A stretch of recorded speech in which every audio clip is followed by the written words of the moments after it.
Students, आज हम त्रयोदशः पाठः छितो राजते भारत स्वयंभूमि का अभ्यास कार्य करेंगे।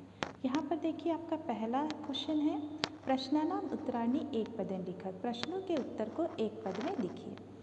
इयं धरा कैः स्वर्णवद् भाति। यह जो धरती है किससे स्वर्ण के समान सुशोभित हो रही है। किससे सुशोभित हो रही है स्वर्ण के समान? फसलों से, तो शस्य हो गया है। फसलों से कहा है इसलिए तृतीय लगेगा, है ना। अब बहुत सारी फसल है तो बहुवचन है, तृतीय विभक्ति बहुवचन। अगला देखिए, भारत स्वर्ण भूमि कुत्र अस्ति। भारत स्वर्ण भूमि कहाँ सुशोभित हो रही है? तो कहाँ सुशोभित हो रही है? पृथ्वी पर, इसलिए छितो, है ना, सप्तमी। ठीक है। इयं केषां महाशक्तिभिः पूरिता। यह किस महाशक्ति से परिपूर्ण है? तो परमाणु महाशक्ति से, तो अणुबल हो गया है। इयं भूः कस्मिन् युक्तानाम् अस्ति। यह जो धरती है किससे युक्त है? किससे लगे हुए हैं? किससे युक्त है? तो प्रबंधों से, प्रबंधों के कार्य में लगे हुए किससे युक्त है ना, तो प्रबंध हो गया है। अत्र किम सदैव सुपूर्णमस्ति।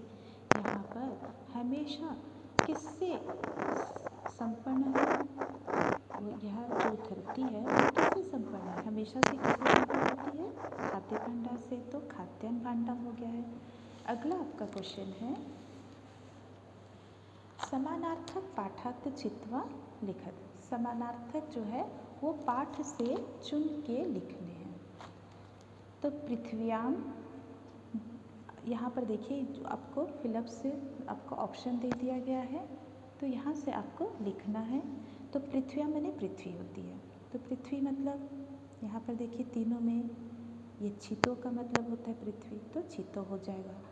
सुशोभते माने सुशोभित होना, तो भांति का भी अर्थ होता है सुशोभित होना। उसी प्रकार बुद्धिमताम, जो बुद्धि लोग होते हैं, है ना, तो बुद्धि लोग मतलब विपश्चित जना नाम माने विद्वान। मयूरा नाम माने मोर, तो शिखी नाम। अनेकाशाम माने बहुत सारे, तो बहुनाम का भी मतलब वही होता है। अगला आपका है श्लोकांश योज्यत। श्लोकांश योज्यत में त्रिशूल अग्नि नागेह पृथ्वी अस्त्र घोरे है ना, यहाँ था नहीं खा है, ठीक है। तो त्रिशूल अग्नि नागेह, त्रिशूल अग्नि नाग पृथ्वी अस्त्र, इस घातक अस्त्रों से क्या हो जाएगा? अनुनाम महाशक्ति भी परिपूर्यत, परमाणु महाशक्ति से परिपूर्ण है। सदा पर्वणाम उत्सवानाम धरेयम, हमेशा पर्वों और उत्सवों से यह धरती क्या होती है? छितो राजते भारत स्वर्ण भूमि, जो भारत स्वर्ण भूमि है वो पृथ्वी पर सुशोभित हो रही है। वने दिग्गजा नाम तथा केशरी नाम, वन जो है वन में हाथियाँ और सिंहों से, और उसके बाद क्या कहा गया था? तटीनाम, नदियों से और पर्वतों से। अगला देखिए, सुपूर्ण सदैव अस्ति खाद्यान्न भांडार। जो पृथ्वी है वो किससे है? खाद्यान्न भांडार से हमेशा से ही परिपूर्ण रहती है। और इसका आ जाएगा नदी नाम, यहाँ पर र को आप काट देंगे। नदी नाम जलम यत्र पीयूष तुल्यम, है ना, नदियों से, नदियों के जल से जो क्या है, किसके समान प्रतीत हो रही है? अमृत के समान प्रतीत हो रही है। अगला देखिए, इयम वीर भोग्य तथा कर्मशील। यह वीर के द्वारा भोगने योग्य है, कर्म के द्वारा सेवनीय है, और क्या गया था? जगत वंदनीय, विश्व के द्वारा वंदनीय है। देव गेय मतलब, और देवताओं के द्वारा आने योग्य है। अगला क्वेश्चन देखिए, चित्रं दृष्ट्वा पाठात् उपयुक्त पदानि गृहीत्वा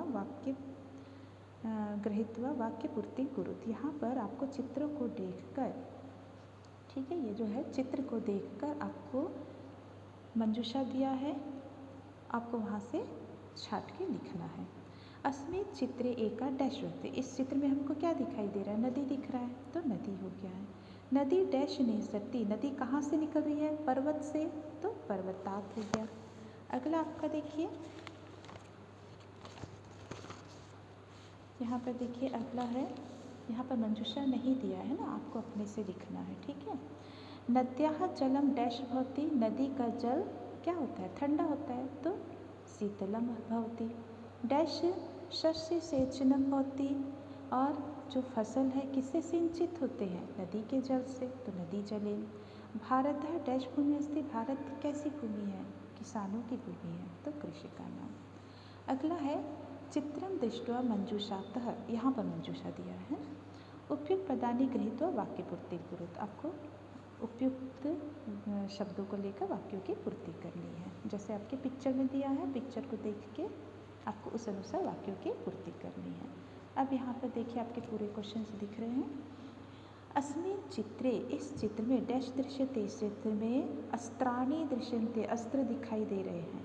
एतेषाम् अस्त्राणां डैश युद्धे भवति, इन अस्त्रों का प्रयोग युद्ध में होता है, तो प्रयोग हो गया है। भारतः एतादृशानां डैश प्रयोगेन विकसित देशं मन्यते, भारत जैसे एतादृशानां, भारत जो है ऐसे अस्त्राणाम, अस्त्रों के प्रयोग से विकसित देश माना जाता है।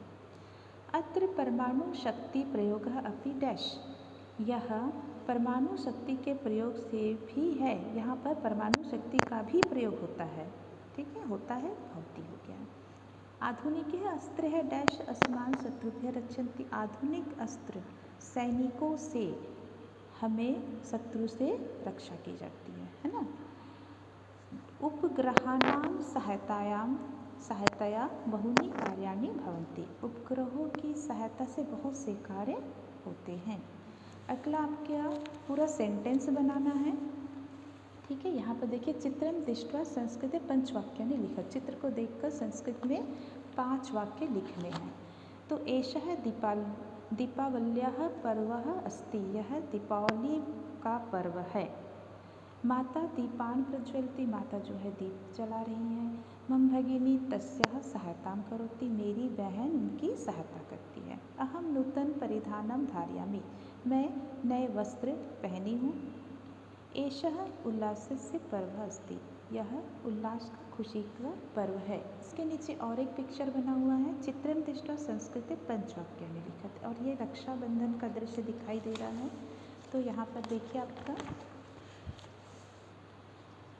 एतत् रक्षाबंधनम अस्ति, यह रक्षाबंधन है। भगिनी भ्रातुः हस्ते सूत्रम बधन्तानि, भगिनी बहन जो है भाई के हाथ में सूत्र, सूत्र का मतलब सूत्र मैंने धागा होता है ना, तो यहाँ पर मतलब बहन भाई के हाथ में धागे बांध रही है, बधनाती है ना।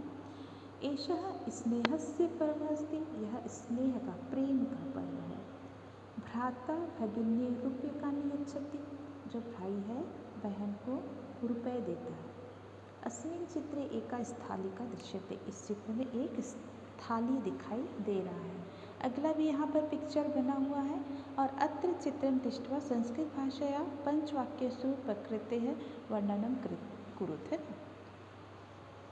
इदं प्रकृत्याः दृश्यम् अस्ति, यह प्रकृति का दृश्य है। एतत् मनोहारी अस्ति, यह मनोहारी है, मन को हरने वाली है। प्रकृतिः अस्माकं माता अस्ति, प्रकृति जो है हमारी माता है। वृक्षाणां छटा विलक्षणा अस्ति, वृक्षों की जो छटा विलक्षण है। मृगः अत्र तिष्ठन्ति, हिरन यहाँ पर बैठे हैं।